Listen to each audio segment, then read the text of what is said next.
നിഷ്ഠന്മാരായി ആ നരനാരായണന്മാര്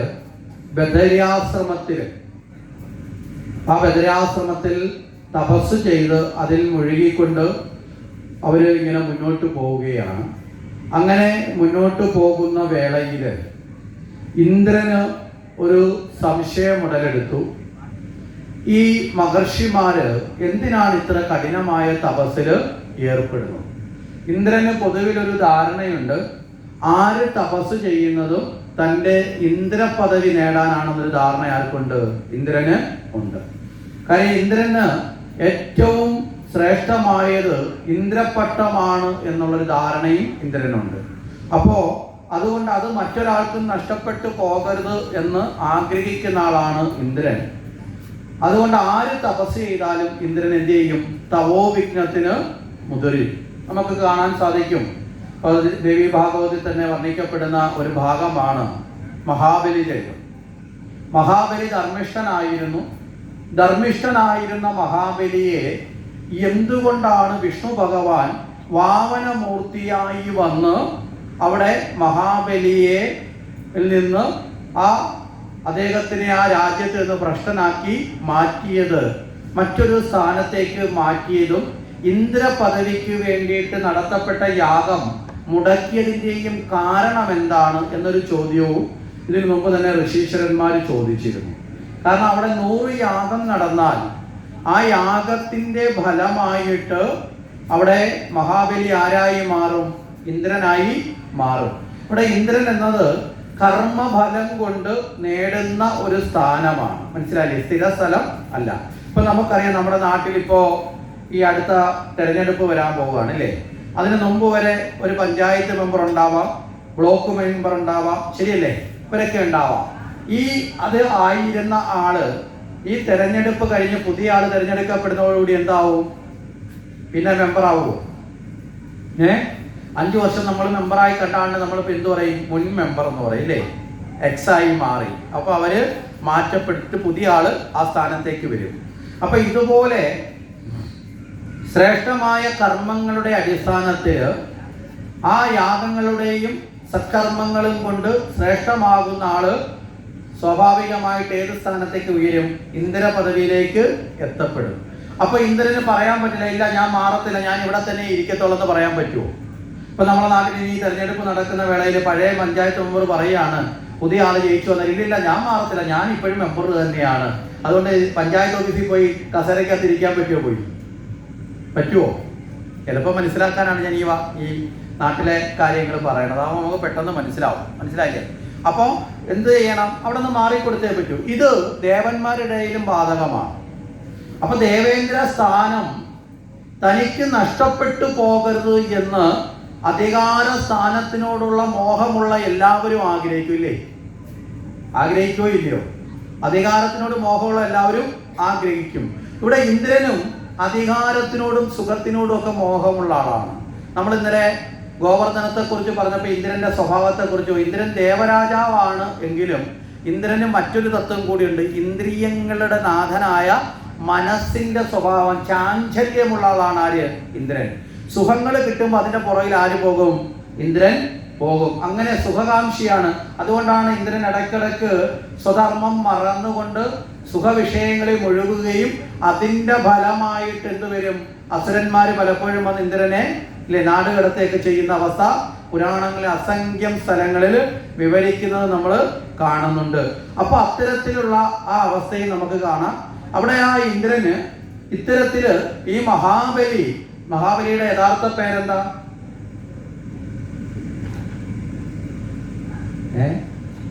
വർഷാവർഷം സർവാഭരണത്തോടുകൂടി സദ്യ ഉണ്ടെന്നവരല്ല, അന്നേരമെങ്കിലും അല്ലേ? കേരളത്തില് ഓണം എന്ന് പറയുന്ന സദ്യയുടെ കൂടെ ചേർത്ത് ആരെ പറയും? മഹാബലിയെ പറയാറുണ്ട് അല്ലേ? അപ്പൊ അങ്ങനെയെങ്കിലും നമ്മൾ ആ മഹാബലിയെ ഒന്ന് ഓർക്കണ്ടേ? മഹാബലിയുടെ യഥാർത്ഥ നാമം എന്താ? മഹാബലി എന്നുള്ള പേര് ത്യാഗം ചെയ്തത് കൊണ്ടുണ്ടായ പേരാണ്. മഹത്തായ ത്യാഗം ചെയ്തത് കൊണ്ട് മഹാബലി എന്ന് പേര് വന്നത്. ഇന്ദ്രസേനൻ എന്നാണ്. മനസ്സിലായില്ലേ? ഇന്ദ്രന്റെ പേരിന്റെ മറ്റൊരു അർത്ഥത്തിലാണ്. ഇന്ദ്രസേനൻ എന്നാണ് യഥാർത്ഥത്തിൽ മഹാബലിയുടെ പേര്. മഹാബലി അസുരനാണ് എങ്കിലും ഭഗവത് ഭക്തിയുള്ള ആളാണ്. മനസ്സിലായില്ലേ? അസുരനാണെങ്കിലും ഭഗവാന്റെ ഭക്തനാണ്. അതിന്റെ കാരണം എന്താണെന്ന് ചോദിച്ചാൽ, നരസിംഹാവതാരത്തിന് കാരണക്കാരനായി മാറിയ പ്രഹ്ലാദന്റെ മകന്റെ മകനാണ് ആര്? ഈ ഇന്ദ്രസേനൻ. പ്രഹ്ലാദന്റെ മകൻ വിരോചനൻ, വിരോചനന്റെ പുത്രനാണ് ഇന്ദ്രസേനൻ. അതുകൊണ്ട് തന്നെ നരസിംഹമൂർത്തി കൊടുത്തൊരു അനുഗ്രഹമുണ്ട്, നിന്റെ 7 തലമുറയെ ഞാൻ രക്ഷിച്ചു കൊള്ളാം. മനസ്സിലല്ലേ? 7 തലമുറയെ ഞാൻ രക്ഷിച്ചു കൊള്ളാം. കാരണം അവരെൻ്റെ ഭക്തന്മാരായിരിക്കും. ഇവിടെ നമ്മൾ മനസ്സിലാക്കേണ്ടത്, നമ്മൾ ചെയ്യുന്ന ഒരു ശ്രേഷ്ഠമായ ഏതൊരു കർമ്മവും, മനസ്സിലായി, നല്ല കർമ്മമാണെങ്കിലും മോശമായ കർമ്മമാണെങ്കിലും അതിൻ്റെ ഫലം 7 തലമുറകളിലെ ബാധിക്കും. മനസ്സിലായില്ലേ?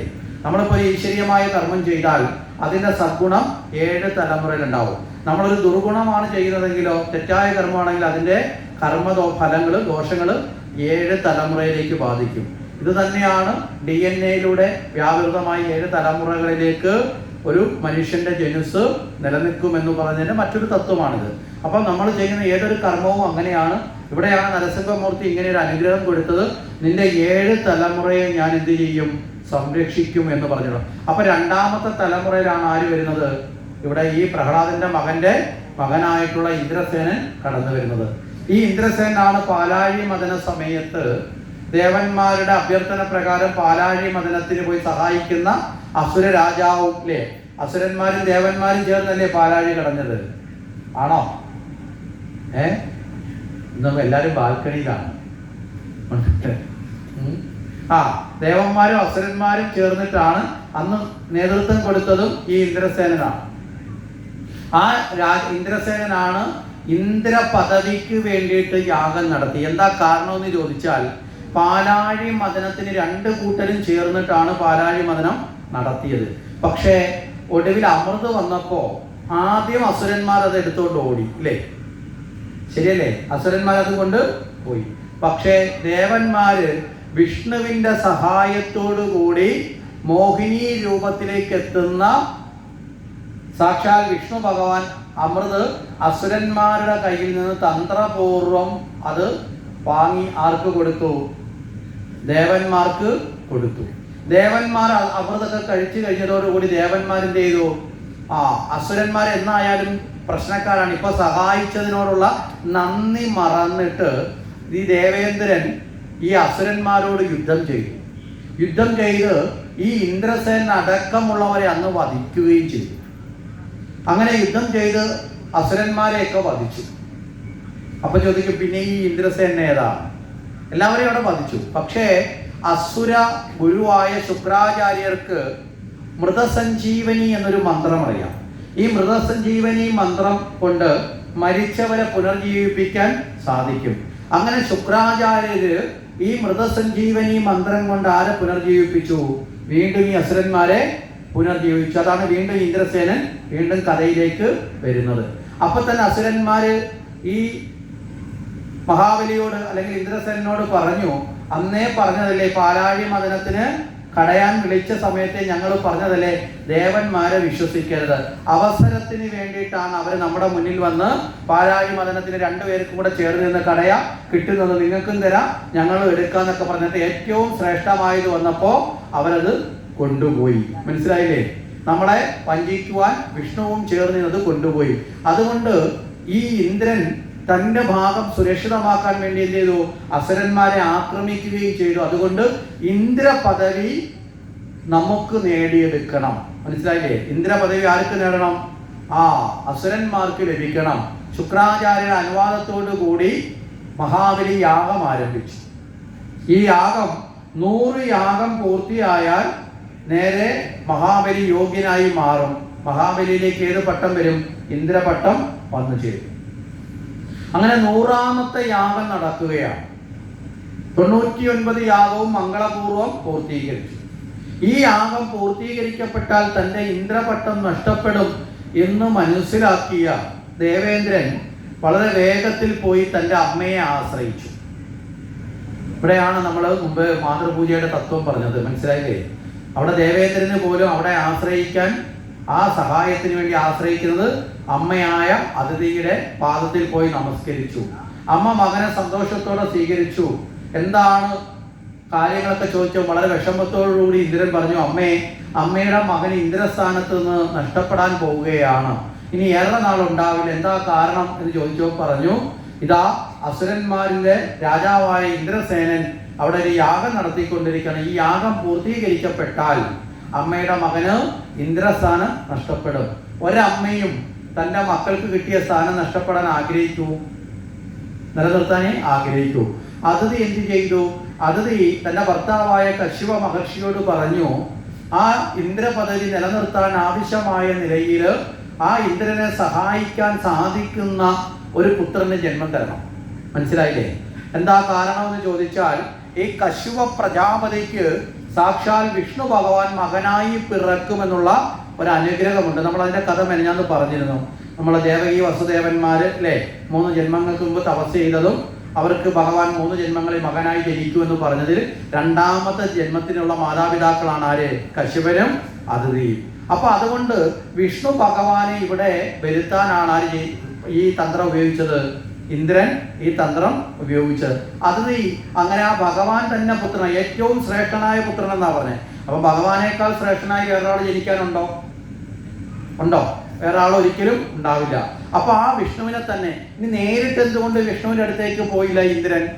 നേരിട്ട് പോയാൽ വിഷ്ണു ഒരിക്കലും തയ്യാറാവില്ല. എന്താ കാരണം? വിഷ്ണുവിന്റെ ഭക്തൻ തന്നെയാണ് ഈ പറയുന്ന ഇന്ദ്രസേനൻ മഹാബലി. അതുകൊണ്ട് ഒരിക്കലും അതിന് തയ്യാറായില്ല. അവിടെയാണ് നേരെ അമ്മയുടെ അടുത്ത് അഭയം പ്രാപിച്ചു. അമ്മ കശ്യപ പ്രജാപതിയോട് പറഞ്ഞു. അങ്ങനെ വിഷ്ണു ഭഗവാനെ അവിടെ വ്രതാനുഷ്ഠാനത്തോടുകൂടി ഗർഭം സ്വീകരിച്ചു. അങ്ങനെ ആ വിഷ്ണു ഭഗവാന് ജന്മം കൊടുത്തു വാമനൻ എന്ന പേരില്, ത്രിവിക്രമൻ എന്ന പേരില്. വാമനൻ എന്ന് പറഞ്ഞാൽ കുറുകിയ മനുഷ്യൻ എന്നാണ്, ത്രിവിക്രമൻ എന്നാണ് പേര്. അങ്ങനെ ജന്മം കൊടുത്തു. ആ ജന്മമൊക്കെ കൊടുത്തു വാമനമൂർത്തി. ആ ജന്മം കൊടുത്തിട്ട് ആ വാമനമൂർത്തിക്ക് ജന്മം കൊടുത്തു. ഈ വാമനമൂർത്തി ജന്മം എടുത്ത ഉടനെ തന്നെ, കാരണം യാഗം തീരാൻ ഇനി ഏറെ സമയമില്ല, അതുകൊണ്ട് ഇനി കാത്തു നിൽക്കാൻ പറ്റില്ല. അപ്പൊ തന്നെ ചെറിയ ഒരു രൂപത്തിലോ വളർച്ചയിലേക്ക് എത്തി. അവിടെ നിന്ന് കമണ്ടിലും ഒക്കെ എടുത്ത് ആ തൻ്റെ ഓലക്കുടയൊക്കെ പിടിച്ചുകൊണ്ട് നേരെ എവിടേക്ക് പോവുകയാണ്? നേരെ ആ മഹാബലിയുടെ യാഗസ്ഥലത്തേക്ക് ചെന്നു. മഹാബലിയുടെ യാഗസ്ഥലത്തേക്ക് ചെല്ലുമ്പോൾ മഹാബലി അവിടെ ആ യാഗത്തിന്റെ ഭാഗമായിട്ട് ദാനധർമാദികൾ ചെയ്യുക. ഏതൊരു ശ്രേഷ്ഠമായ പൂജയും അത് ഈശ്വര പൂജയും ശ്രേഷ്ഠമാകണമെങ്കിൽ മറ്റുള്ളവരെ സഹായിക്കുക. നമ്മളൊന്ന് ഉച്ചയ്ക്ക് പറഞ്ഞു അല്ലേ, ഈശ്വര പൂജയിലെ ഏറ്റവും പ്രധാന പൂജ എന്താ? ദാനധർമാദികളാണ്. അതായത് ദീനാനുകമ്പയാണ്. അതായത് തന്നേക്കാൾ താഴ്ന്നു നിൽക്കുന്നവരെ, കഷ്ടത അനുഭവിക്കുന്നവരെ, ദുഃഖം അനുഭവിക്കുന്നവരെ സഹായിക്കുക എന്ന് പറഞ്ഞാൽ മാനവ സേവ, മാധവ സേവ. മനസ്സിലായില്ലേ? നരനെ സേവിച്ച് നാരായണനിലേക്ക് എത്താൻ സഹായിക്കുന്ന ഒന്നാണ്. അതുകൊണ്ടാണ് അത്തരത്തിലുള്ള ആ ദാനധർമാദികൾ പൂജയുടെ ഭാഗമായിട്ടുള്ളത്. അതുകൊണ്ട് ദാനധർമാദികൾ ചെയ്യുന്ന സമയത്താണ് അതീവ തേജസ്വിയായ ഒരു ബാലൻ നടന്നു വരുന്നു. ആ തേജസ് കണ്ടുകൊണ്ട് തന്നെ, പ്രായമല്ല അവിടെ പരിഗണിക്കുന്നത്, ആ തേജസ് കൊണ്ട് തന്നെ ആ ബാലൻ ജ്ഞാനമാണ് എന്ന് തിരിച്ചറിഞ്ഞു ആര്? മഹാബലി. ആ മഹാബലി നേരെ ആ ബാലനെ സ്വീകരിച്ചു, സൽക്കരിച്ചു, ഇരിക്കുവാനുള്ള ഇരിപ്പിടമൊക്കെ കൊടുത്തു. അതിനുശേഷം ചോദിച്ചു, അങ്ങ് ആരാണ്? അപ്പൊ പറഞ്ഞു, ഞാൻ വാമനനാണ്. അപ്പോൾ ഞാൻ ഇങ്ങനെ തീർത്ഥാടനം ചെയ്തു പോവുകയാണ്. അപ്പോൾ എന്താണ് അങ്ങേക്ക് ഞാൻ നൽകേണ്ടത്? ഈ സമയത്ത് ദാനധർമാദികൾ ചെയ്യുന്ന സമയമാണ്, അങ്ങ് എന്തു വേണമെങ്കിലും എന്നിൽ നിന്ന് സ്വീകരിക്കാൻ. കാരണം ഇപ്പോൾ ഈ ലോകത്ത് എല്ലാം കൊടുക്കാൻ ശക്തിയുള്ളവൻ ഞാൻ മാത്രമാണ്. മനസ്സിലായില്ലേ? ഇതിവിടെയാണ് നമ്മൾ മഹാബലിയിലേക്ക് ഒന്ന് ശ്രദ്ധിക്കേണ്ടത്. മഹാബലിയിൽ ആകെ ഒരു ദുർഭാവമുണ്ട്. ധർമ്മിഷ്ഠനാണ്, ഭക്തനാണ്, പക്ഷെ ഞാൻ എന്നൊരു അഹന്ത ആർക്കുണ്ട്? മഹാബലിയിൽ ഉണ്ട്.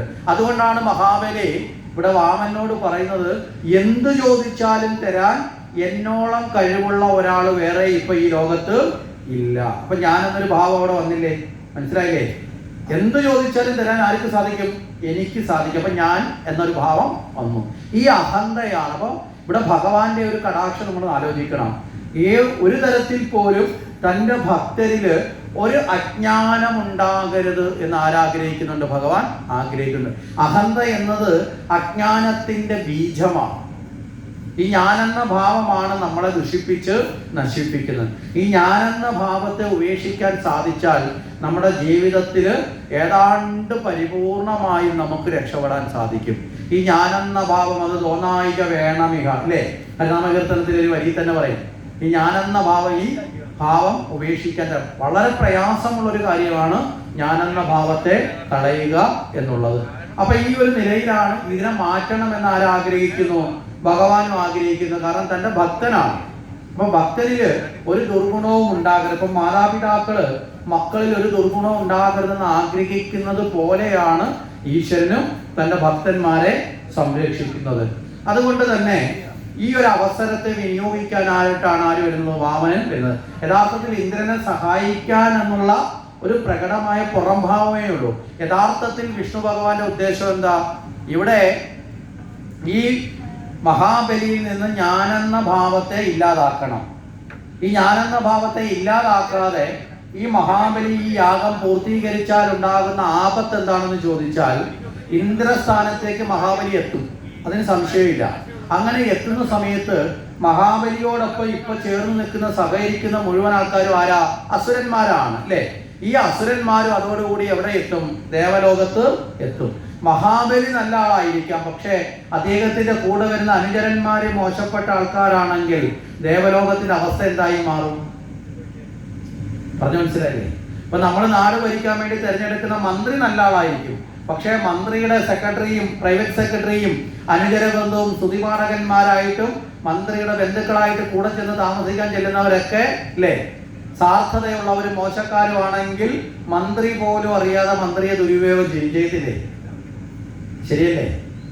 ഇതേ അവസ്ഥയിലേക്ക് ദേവലോകം എത്തപ്പെടും. അതുകൊണ്ട് ഈ ദുർജന സംസർഗത്തിൽ നിന്ന് ആരെ മുക്തനാക്കണം? മഹാബലിയെ മുക്തനാക്കുകയും വേണം. അദ്ദേഹം ചെയ്ത യാഗത്തിന്റെ ഫലമായി ഇന്ദ്രപദവിയിലേക്ക് വരികയും വേണം. അദ്ദേഹത്തെ ശുദ്ധീകരിക്കണം. മനസ്സിലായേ? അഹന്തയെ കളഞ്ഞ് അദ്ദേഹത്തെ ശുദ്ധീകരിക്കണം.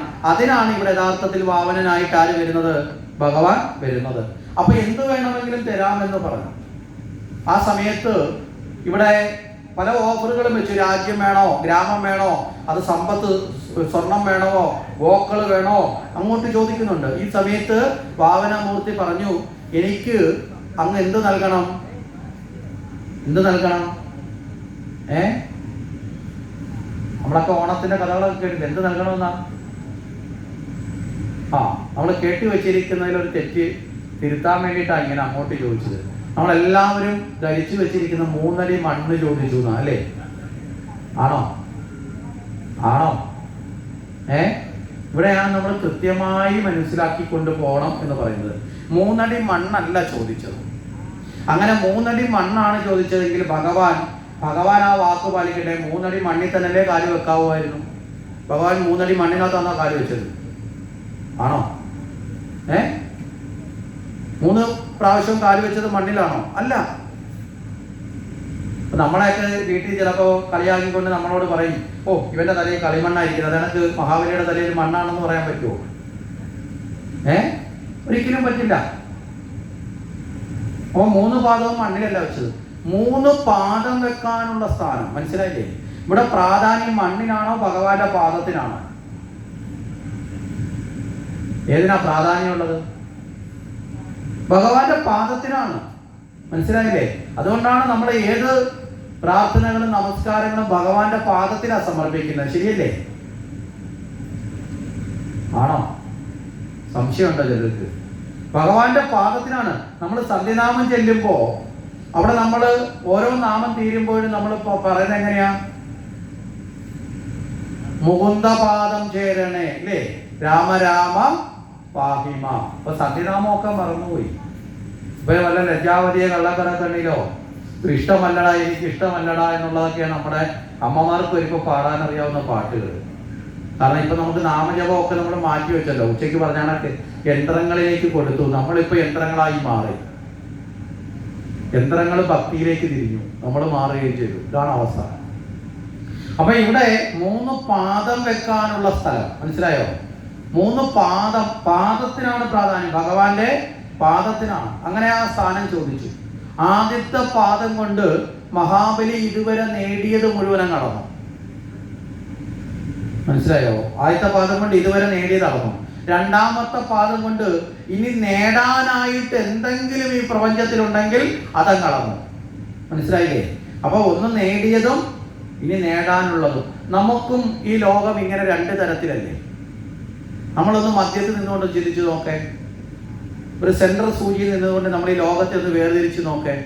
എൻ്റേതും എൻ്റേതല്ലാത്തതും, ഈ രണ്ട് ഭാഗമല്ലേ ഈ ലോകത്തിലുള്ളൂ അല്ലേ? കുറച്ച് സാധനങ്ങൾ നമ്മൾ എൻ്റേത്, അപ്പോൾ ബാക്കിയുള്ളതെല്ലാം എൻ്റേതല്ലാത്തത്. ഇതിനെ നടുക്കാണ് ഞാനെന്ന ഭാവത്തിൽ ആരുള്ളത്? നമ്മളുള്ളത്. അപ്പൊ എൻ്റേത് അളന്നു, നേടിയതെല്ലാം അളന്നു, എൻ്റേതല്ലാത്തതും അളന്നു. മനസ്സിലായില്ലേ? ഇനി ഇതിന് രണ്ടിനും കാരണമായിട്ടുള്ളത് നടുക്ക് നിൽക്കുന്ന ഞാൻ എന്നതാണ് അല്ലേ? അതാണ് അഹന്ത നിറഞ്ഞു നിൽക്കുന്നത്. ആ ഞാനെന്ന ഭാവത്തെ അളക്കാൻ ഭഗവാൻ തയ്യാറാവുകയാണ്. ഇനി സമർപ്പിക്കാൻ എൻ്റേതും പോയി എൻ്റേതാകാനുള്ളതും ഭഗവാൻ എടുത്തു.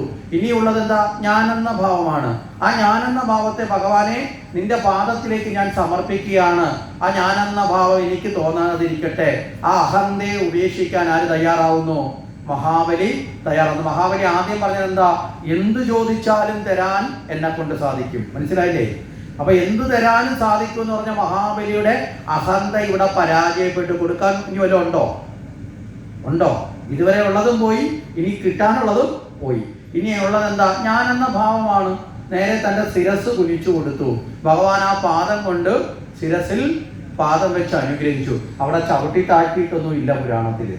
ഇപ്പൊ പറഞ്ഞ് ചവിട്ടി താഴ്ത്തിയ കുഴി വേണമെങ്കിൽ ഇന്നിപ്പോ കണ്ടുപിടിച്ച് ആ കുഴിയിലൂടെ മഹാബലി പോയതെന്ന് വേണമെങ്കിലും പുതിയ ചരിത്രം സൃഷ്ടിക്കാനുള്ള വക്രബുദ്ധിയുള്ള നാട്ടിലാണ് നമ്മൾ ജീവിക്കുന്നത്. മനസ്സിലായില്ലേ?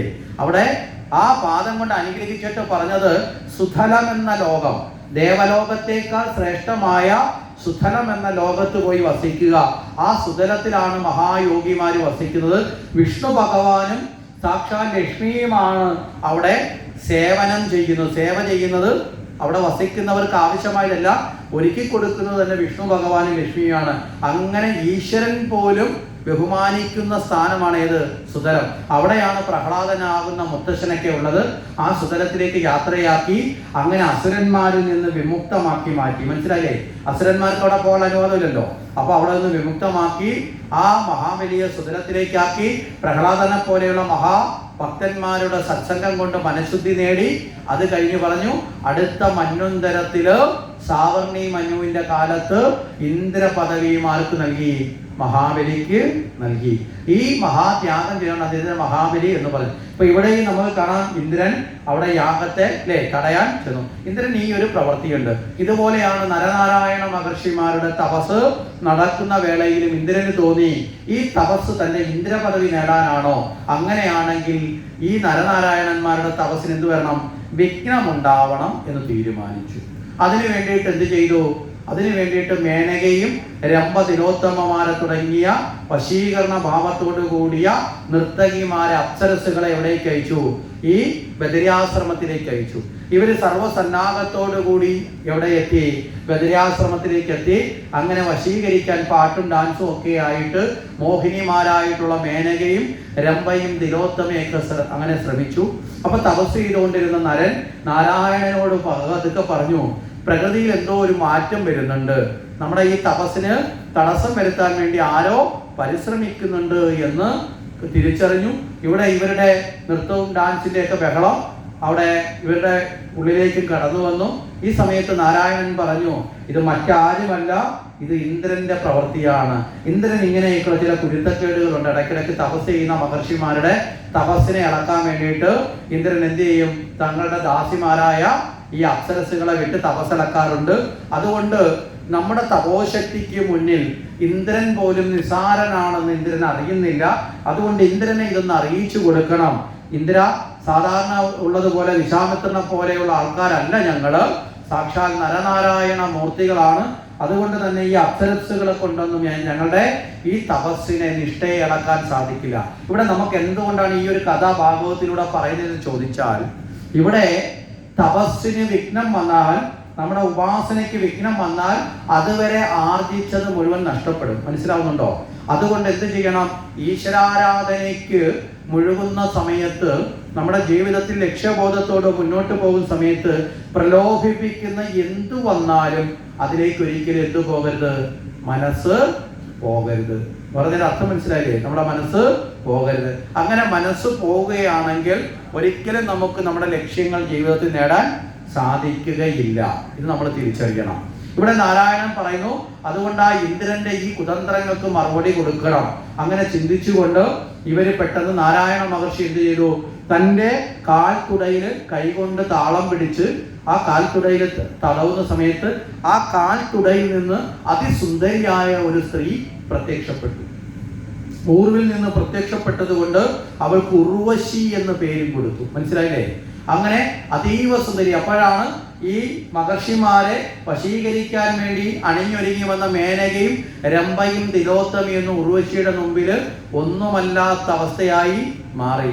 മിന്നാമിനുങ്ങൾക്ക് സൂര്യനെ കണ്ടതുപോലെയുള്ള അവസ്ഥയായി മാറി. അപ്പൊ നരനാരായണ മഹർഷിമാര് കണ്ണു തുറന്നിട്ട് പുഞ്ചിരിച്ചുകൊണ്ട് ലജ്ജയോടെ നിന്ന മേനകയും അതുപോലെ തിലോത്തമ തുടങ്ങിയ ഇന്ദ്രന്മാരുടെ ആ ദൗത്യം ഏറ്റെടുത്ത് വന്നവരോട് പറഞ്ഞു, നിങ്ങൾ പോയി ഇന്ദ്രനോട് പറയുക, ഇങ്ങനെയുള്ള മോഹന രൂപം കണ്ട് മോഹിക്കപ്പെടുന്നവരല്ല, മനസ്സിലായില്ലേ, ചിത്തത്തിൽ ഏകാഗ്രബോധം നേടിയ ഋഷീശ്വരന്മാര് എല്ലാവരും അങ്ങനെയുള്ളവരല്ല. മനസ്സിടറുന്നവരുമുണ്ട്, മനസ്സ് ഇടറാത്തവരുമുണ്ട്.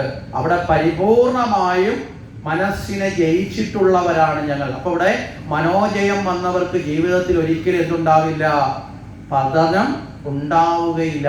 മനോജയം ഉണ്ടായില്ല എങ്കിൽ മനസ്സിലായില്ലേ, നമ്മൾ എത്ര ഉയരത്തിലെത്തിയാലും അവിടെ നിന്ന് മനസ്സിന്റെ നിയന്ത്രണമില്ലായ്മ കൊണ്ട് എവിടെ എത്താം, താഴേക്ക് പതിക്കാം. അതുകൊണ്ട് ഈശ്വരാരാധനയിൽ നമ്മൾ ഏറ്റവും പ്രധാനം എന്ന് പറയേണ്ടത്, നമ്മുടെ ജീവിതത്തിൽ ഏറ്റവും പ്രധാനമായി നമ്മൾ വർദ്ധിക്കേണ്ടത് മനോനിയന്ത്രണമാണ്.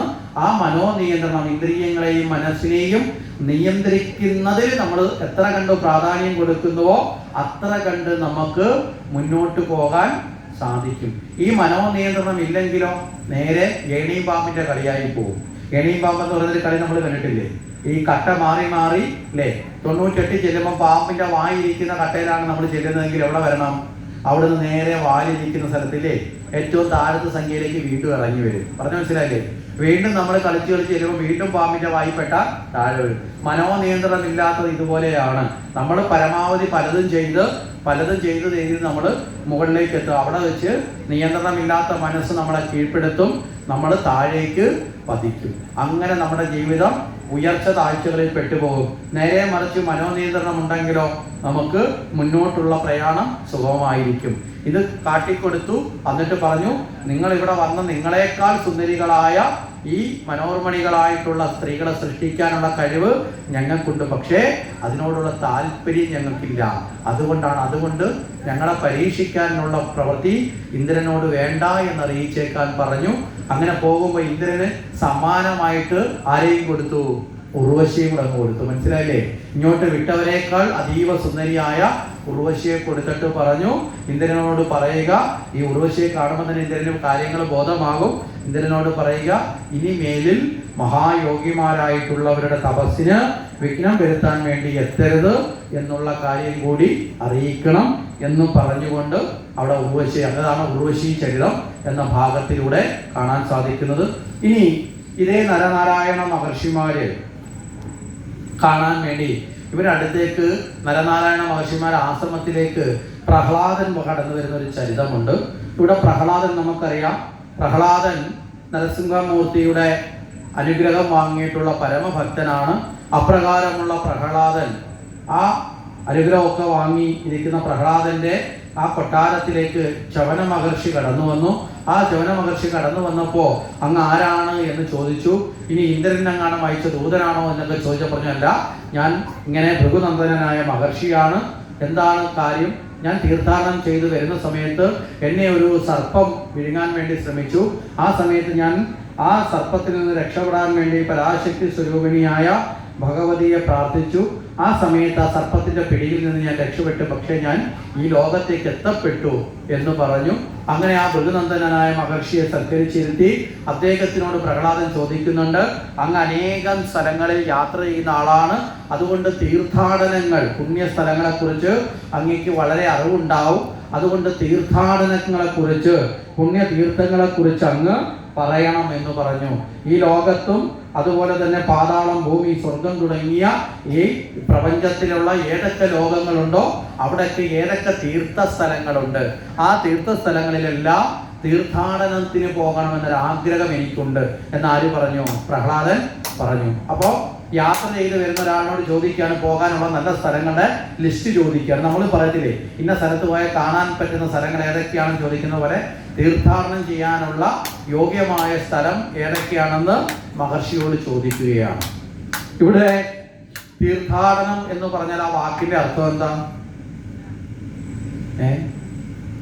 നമ്മളൊക്കെ പറയത്തില്ലേ, പളനി പോയി, അവിടെ പോയി തീർത്ഥാടനത്തിന് പോയി ഇല്ലേ, കാശിയിൽ പോയി തീർത്ഥാടനത്തിന് എന്ന് പറയാം. എന്താ തീർത്ഥം എന്ന വാക്കിന്റെ അർത്ഥം എന്താ?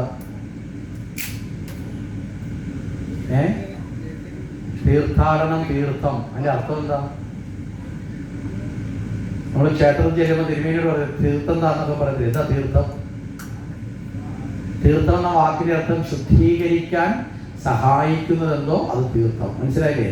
അത് ദേവസ്ഥാനം തീർത്ഥമാണ്, ഗുരുവിന്റെ അടുത്ത് തീർത്ഥമാണ്, മാതാപിതാക്കളുടെ സവിധം തീർത്ഥമാണ്. മനസ്സിലായോ?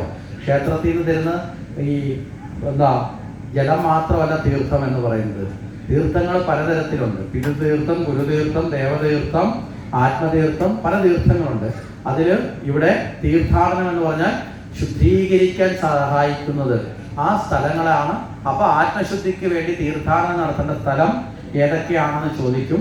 അപ്പൊ ആ സമയത്ത് പറയുന്ന മറുപടി വളരെ കൃത്യമായി നമ്മൾ മനസ്സിലാക്കേണ്ട. കാരണം എന്താ, ഇന്നത്തെ കാലത്ത് തീർത്ഥാടനം എന്ന് പറഞ്ഞുകൊണ്ട് ടൂറിന് പോകുന്ന ആൾക്കാരുടെ ലോകത്തെ നമ്മൾ ജീവിക്കുന്നില്ലേ. ചോദിക്കുമ്പോൾ പറയും എന്താണ് തീർത്ഥാടനം, മനസ്സിലായോ? നേരെ ടൂറാണ് തീർത്ഥാടനം എന്ന് പറഞ്ഞ്. ചില ആൾക്കാരൊക്കെ നമുക്ക് അറിയാം, ഇപ്പോൾ വലിയ ദൂരെയുള്ള ക്ഷേത്രങ്ങളിലേക്ക് പോകും. 2 ദിവസം 3 ദിവസം എടുത്ത് ക്ഷേത്രത്തിൽ പോയിട്ട് ക്ഷേത്രത്തിൽ തൊഴുത് ഇറങ്ങിക്കഴിഞ്ഞിട്ട് നേരെ അല്പനേരം അവിടെ നിന്ന് ഇരിക്കാനോ ക്ഷേത്രത്തിൽ നിന്ന് നാമം ജപിക്കാനോ ഒന്നും സമയം കൊടുക്കത്തില്ല. നേരെ അതിനടുത്തുള്ള ടെക്സ്റ്റൈൽ കടകളിൽ പോയി, അതിനടുത്തുള്ള ബ്യൂട്ടി പാർലറിൽ പോയി, അതിനടുത്തുള്ള കടകളിലെല്ലാം കയറി തിരിച്ചു വരുമ്പോൾ ഒരു വലിയ പെട്ടി നിറയെ പർച്ചേസ് ചെയ്ത സാധനമായിട്ട് തിരിച്ചു വരും. മനസ്സിലായില്ലേ? ഒരു മണിക്കൂറുകളോളം അവിടെ ചെലവിടും. പക്ഷേ ഭഗവാനെ നേടാനുള്ള ആ സമയം എത്ര കണ്ട് അവരതിന് ചെലവിടുന്നു എന്നുള്ളത് പറയുന്ന പേരെന്താണ്? തീർത്ഥാടനം. മനസ്സിലായില്ലേ? ഇപ്പോൾ ഒരു യാത്രയെ ആസ്വദിക്കാൻ വേണ്ടി എല്ലാ സുഖ സൗകര്യങ്ങളോടുകൂടി തയ്യാറായിട്ടാണ് ഇപ്പോൾ ആൾക്കാർ പോകുന്നത്. ശരിയല്ലേ? ഇപ്പം അങ്ങനെ ഒരു കാര്യം ഇപ്പോൾ ടൂറ് പോകുന്നതിന് തുല്യമായി മാറി. അതല്ല തീർത്ഥാടനം. തീർത്ഥാടനം ക്ഷേത്രത്തിലേക്ക് പോകുമ്പോൾ അവിടെ നാമം ജപിച്ച് ഭക്തിയോടെ നിഷ്ഠയോടെ അവിടെ മനസ്സിനെ നിയന്ത്രിച്ച് ഭക്ഷണശുദ്ധി വരുത്തി, ഇന്ദ്രിയ ശുദ്ധി വരുത്തി, ശരീരശുദ്ധി വരുത്തി, ഈശ്വര ചിന്തയോടുകൂടി പോകണം. അവിടെ നിന്ന് നമ്മൾ ഇറങ്ങി മറ്റ് കച്ചവട കടകളിലേക്ക് പോയി കഴിഞ്ഞാൽ നമ്മുടെ ഈശ്വര ചിന്ത പോകും, പകരം വസ്തുക്കളിലേക്ക് പോകും. ഇവിടെയാണ് തീർത്ഥാടനത്തിന്റെ പുണ്യത്തെക്കുറിച്ച് ഈ മഹർഷി പറയുന്നു. കരണങ്ങൾ ശുദ്ധമായവർക്ക് ഈ സർവസ്ഥലവും തീർത്ഥമാണ്. മനസ്സിലായില്ലേ? കരണങ്ങൾ ശുദ്ധമായവർക്ക്, അന്ധകരണം ശുദ്ധമായിട്ടുള്ളവർക്ക് പ്രത്യേകിച്ച് വൈകുണ്ഠത്തിലും കൈലാസത്തിലും ഒന്നും പോകേണ്ട കാര്യം ഇല്ല.